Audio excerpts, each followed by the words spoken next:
There was a time when I bought my very first excavator. It was a mini excavator, and I was doing landscape projects that I dreamed about: building mountain roads, having big equipment, working on big projects. Now that I'm here with the big equipment and the big projects, working on mountain roads, I wish I would have gotten here a lot sooner. This is probably one of the most fun things that we work on.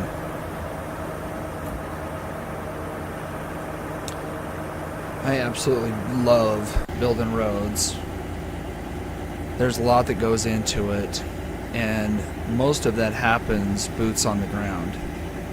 I've seen a lot of people that will get out a topo map and start drawing roads, but it's not until you get out there, walking through the trees, seeing where the rock outcrops are at, seeing where the big trees are versus where the little trees are, that you really get a feel for the lay of the land and where it makes most sense to put the roads. There's a lot of other things that we look at, like open spots that make sense for home sites, clearings that we can use for piling up slash where we can burn later without doing a lot of damage to the surrounding trees. Slash is probably one of the biggest things that we have to deal with. As we're clearing roads and pulling stumps, we create a tremendous amount of slash that has to be dealt with.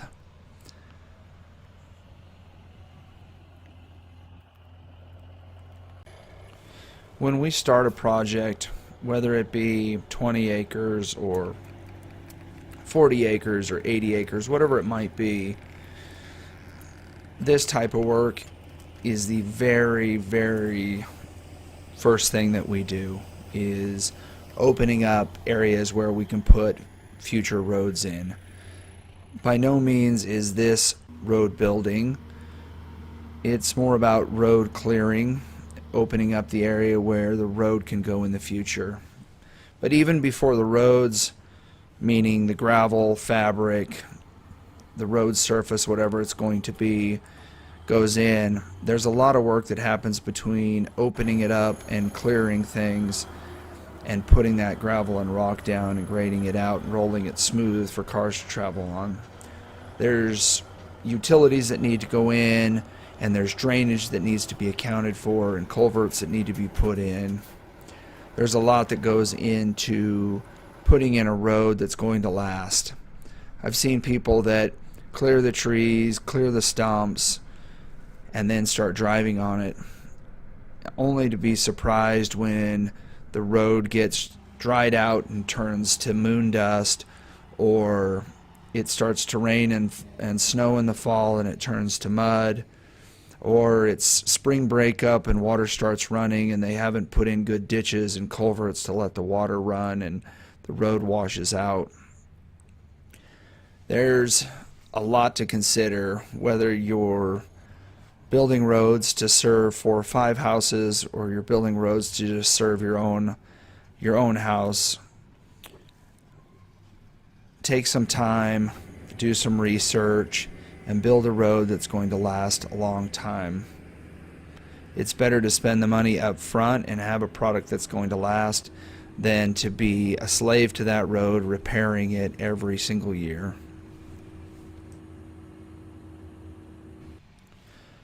Once we have the slash out of the way and the stumps, and we've moved most of the topsoil stuff, then I like to bring in the road grader.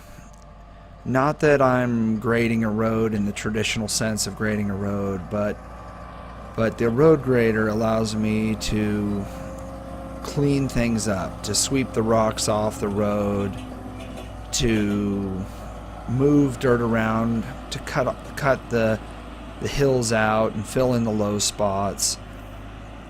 In a lot of these places we've pulled out a bunch of stumps, we've pulled out a lot of roots, and it's a pretty rough trail at that point. So in an effort to make things easier for the project, whether it's the dump truck or the excavator or skid loader or just vehicles, people moving around the project, it's always been a good idea to bring in the road grader and just smooth things out so that we can start driving on that road without having to beat ourselves to death. This road is going to continue to change shape and evolve as we move forward with this project, but it seems like with the road grader, if I can get out and run over it a couple of times and move some dirt around and drive over things, that it starts to get smooth, it starts to get flat, and getting around is a lot easier. I can make faster rounds in the dump truck. It's just easier for everybody as the road starts to take shape. And that's something that you need to consider if you're building roads on your property, on your driveway, whatever it might be, that if you pull a stump out of the ground and there's a 2 or a 3 foot hole and you just throw some soft dirt in that hole, it's going to take some time for that to settle, to compact, and you may end up with a low spot there where that stump came out. I have learned that the hard way a couple of times on some really large stumps that we took out, that just I could not seem to get that to compact and to fill, and I continued to have settling and low spots where that big stump was. So take your time, fill it in, compact it, even if it means going and getting some rockier material somewhere else as opposed to using the soft material that might be close by. It'll save you a lot of pain and suffering down the road.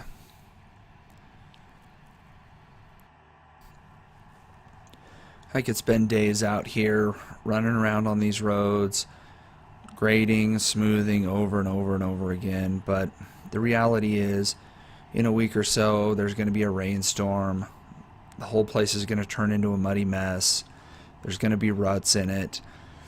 And after the rain, when things dry out again, I'll be back out running around trying to smooth things out again.